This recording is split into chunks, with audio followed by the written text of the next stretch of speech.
Section 1. You will hear a woman asking an agent about rented accommodation. Good morning. How can I help you? I'm interested in renting somewhere to live in town and was wondering what you had available. Excellent. I'll just need to find out a bit more about what you're looking for, and then we can see what we've got. So, your name is? Anna Black. Good, got that. And what sort of accommodation are you looking for, ideally? Well, I don't know if this is going to be possible, but ideally a house. I live in a flat at the moment and I've got really noisy neighbours. That's the reason I want to move. Oh dear. And I'm afraid most of the accommodation for rent in the city centre is flats. Would you be prepared to look elsewhere? There are a lot of nice properties in the southeast. Oh yes, that would be really convenient for me. Quite a few of my friends are there and it would be really close to my work. And there's more chance of finding what you're after there. I take it you'd be looking for a furnished place, would you? Yes, and I know it's not always included, but I'd like to have a washing machine. I hate going to laundrettes, and if I'm a bit further out of the city, it might be a problem to find one. I'll see what I can do. Now, how long would you need the property for, bearing in mind that the minimum is 6 months? 1 year. I don't want to chop and change too often, and that'd give me the chance to see how things work out. And then I could reassess the situation after that. And when would you like to move in? I've got to be out of my present place by the 30th of April. Then I'm going to visit my parents for a couple of weeks, so let's say 15th of May.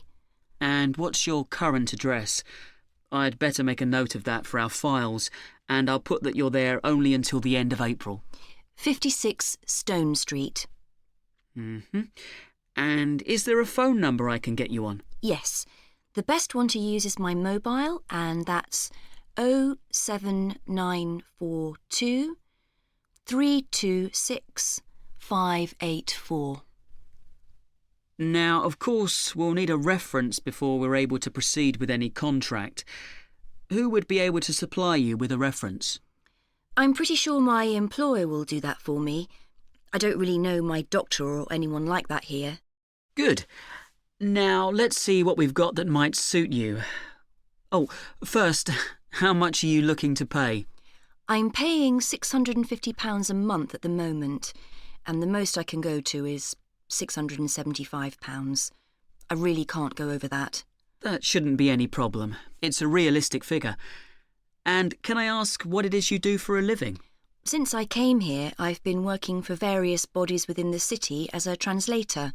You know, for the police and the hospital. OK, good. Now, if we do find something, we'll need to check your ID. So we'll need to see your passport. And, of course, to do the credit check. We'll need to see a bank statement in order to complete all the paperwork. No problem. I can bring those in tomorrow. Good. Now, we've got a small house to rent that I think might be just what you're looking for. 33 Ainsworth Street. That's AINSWORTH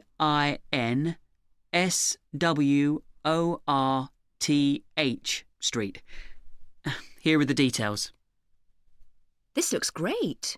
Right size, right price?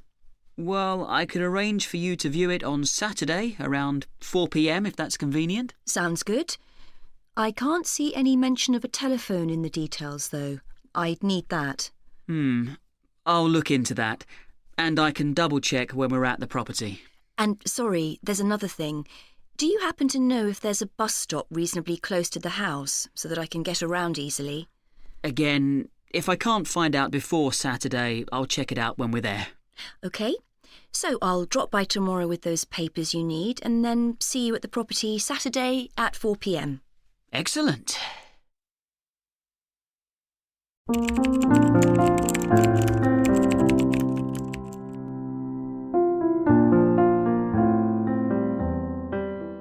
Part 2.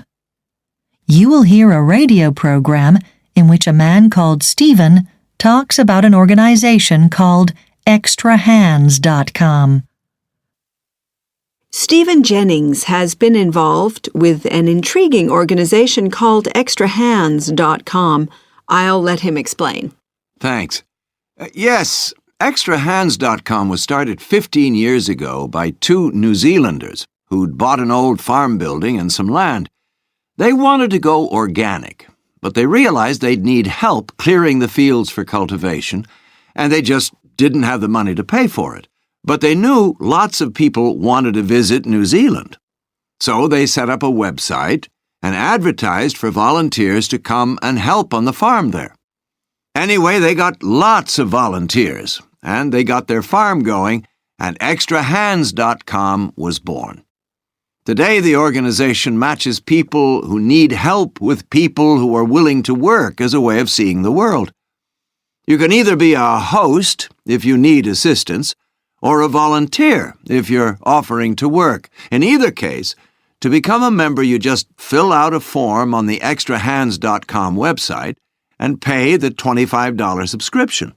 You only have to do that once. But for your membership to stay active, every 12 months you have to go back to the website and check the details on your form there, adding information about any help you requested or work you did over that period. So how does it work? Well, if a host has some work that needs to be done, he or she goes to the Extrahands.com website and posts a description of the work. So the way most volunteers access these details on the website is by specifying the country or region they're interested in working in, but a few search according to how long they want to work for. Not many people have strong feelings about what sort of work they want to do. They're mostly fairly open about it. If you're interested in volunteering for a particular job, you can email your host to arrange the dates and establish things like accommodation and hours of work. It's all fairly informal. There are no legal documents or anything like that. But you do both need to have some sort of written record of what's been agreed before you actually arrive. What about problems? Well, there are too many members for the organization to be able to investigate them all. But there's an online message board where members can post details of any difficulties they've had, things like unsatisfactory accommodation or volunteers who haven't done the work agreed, and this works very well. I know you've personally had lots of Extrahands.com placements, Stephen. Tell us about them. Well, my first placement was in Portugal, where I helped a local guy with a guidebook he'd written in English. I read what he'd written and corrected the English and made some suggestions for improving it. I was very pleased with it when I finished, and I learned lots about the country. The next placement was on the other side of the world in Australia. I was on a farm in the middle of nowhere, and since I'm pretty good in the kitchen, they had me fixing meals for 30 sheep shearers. I stayed 2 months, and it was a lot of fun, but I can tell you I was glad to get back home to California and just lie on a beach and relax. Okay, then, after a well-deserved rest, I did a job in South Korea for a small company that wanted an English speaker to show visiting Americans around. They gave me some books to read, and I learned as I worked. I loved it, and I developed a real taste for Korean food. My most difficult job was for an older lady in the USA. She had a gigantic house and grounds, but she couldn't maintain them all herself. So I worked for her, digging and planting flowers and stuff around her swimming pool. And she grew tons of vegetables, too. She was nice, but she fed me hot dogs morning, noon, and night. Now, my most recent placement was last summer in Italy. I helped a family add a room onto their house.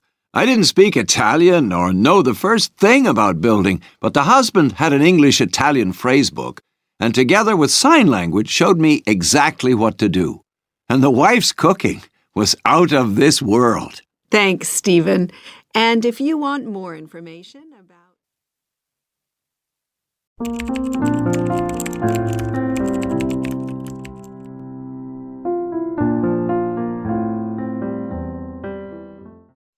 3.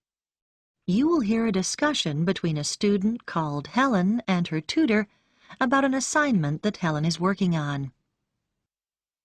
Come in, Helen. How can I help you? Well, I'm doing research for the anthropology assignment, and I was hoping to check a few details. Sure. You chose the topic of Pacific Island tapa cloth, didn't you? What have you found out so far?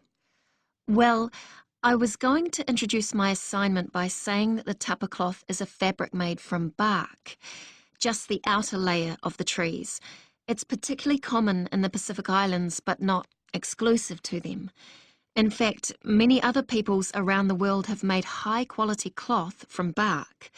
But what sets Pacific tapa apart is the incredible variety of roles it's played in this region. Yes, nice introduction, though I think you could be more specific regarding dates. OK, so what about the raw materials used? Well, tapa cloth is made from several species of tree. In the Pacific, the paper mulberry tree is most common, but it doesn't thrive in all conditions. In fact, it wasn't originally found in the islands, but was carried in their canoes by the first migrants. Tapa is also made from the breadfruit tree, which is convenient because its fruit is a staple food. The paper mulberry tree is only grown for tapa making, though. Yes, that's good. Now, what about the Maori people here in New Zealand? But the Māori don't make tapa now. That's right, and you need to account for it. We know that when Maori migrated here from the other Pacific Islands, they were prepared to make tapa because they brought the paper mulberry tree with them. The thing was, after they'd been in New Zealand a bit, they found the flax plant, which is superior to tapa because it makes a stronger fabric. By the time Europeans arrived in the 18th century, Maori were making all their fabric from flax and had been for some time. Okay. So, with the production process itself, first the inner bark is beaten with wooden hammers to soften the fibres. Then the different pieces are glued together using an adhesive paste made from the arrowroot tuber. This is the only way to fabricate large pieces of cloth because bark strands are too fine to be woven together and stitching isn't strong enough. So now you need details about different countries. Where would you start? I think Samoa is the obvious place. It's famous for its very fine cloth called siapo, which is hand-painted with representations of the ancestors. Still today, at the most profound events in life, such as births, funerals, weddings, and the investiture of chiefs, Samoans wear siapo robes to add significance and meaning to the ceremony. Okay, then I could talk about Tonga. It seems to me that the great innovation in Tonga has been developing a simple, coarse cloth which is quick and easy to make. This is suitable for all sorts of everyday functions around the house like bed covers, mosquito nets and curtains. Good point. Now, what about Cook Islands tapa? Well, the soil there is poor quality, so the breadfruit tree is often used. One type of thick cloth called tikoru was wrapped around the poles and used to mark the entrances to places of worship, so it was highly regarded in local culture. You might mention Fiji as well, which is interesting because tapa was actually used as a currency there. Fijians used to sail between the islands and exchange tapa for other commodities like canoes or pigs. I know that in Tahiti the tapa cloth is different because the patterns are in colour, which is considered more valuable than the usual brown patterns. You're right about the Tahitians using coloured pigments, but they aren't more valuable. The colours are only a decoration. People enjoy wearing bright robes, especially for dancing and competitive games, and do it just for fun. Oh, I'll make a note of that. Well, the last place I was going to mention was Tikopia. Even today it's commonplace to see people wearing clothes made of tapa cloth.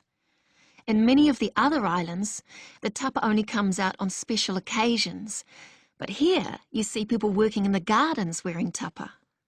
Sounds promising, Helen. I'll look forward to reading your assignment.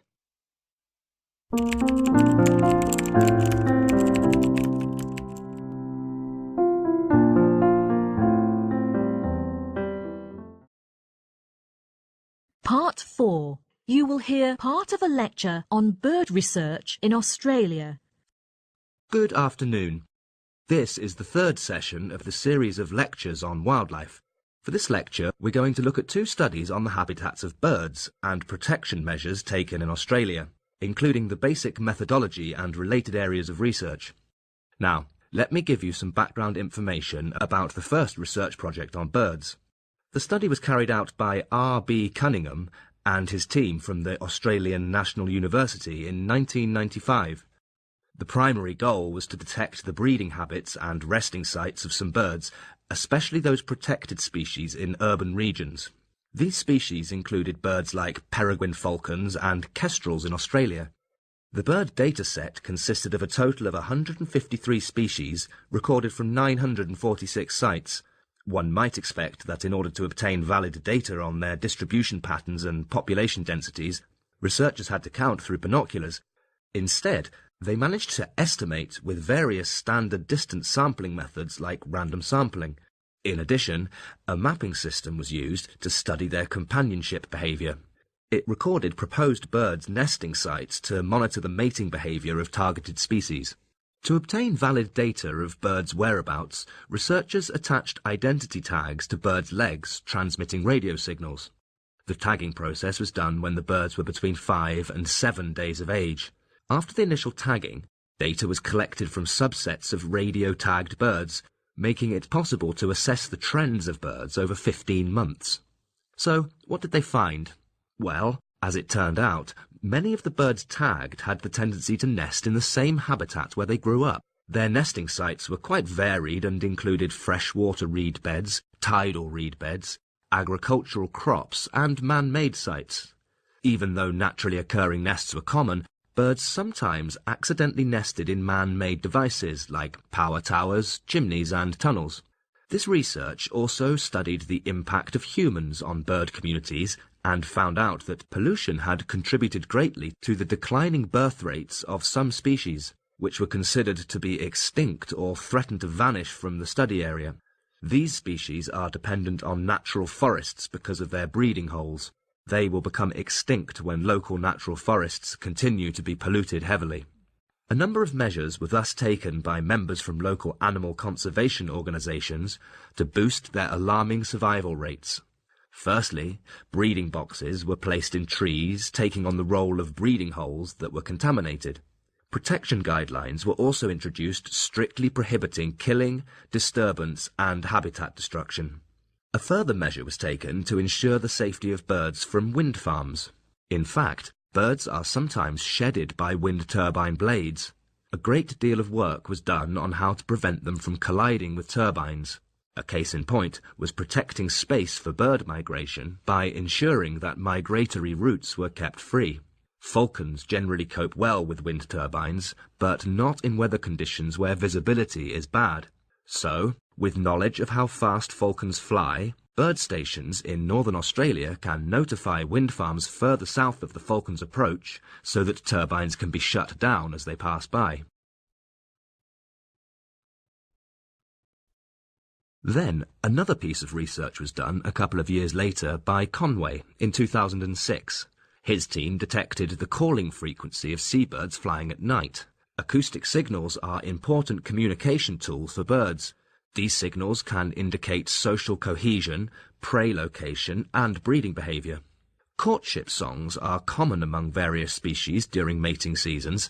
Males produce calling songs that attract distant females, and then courtship songs will induce nearby females to respond. Surveyors also took recordings of the sounds of all the individual birds detected.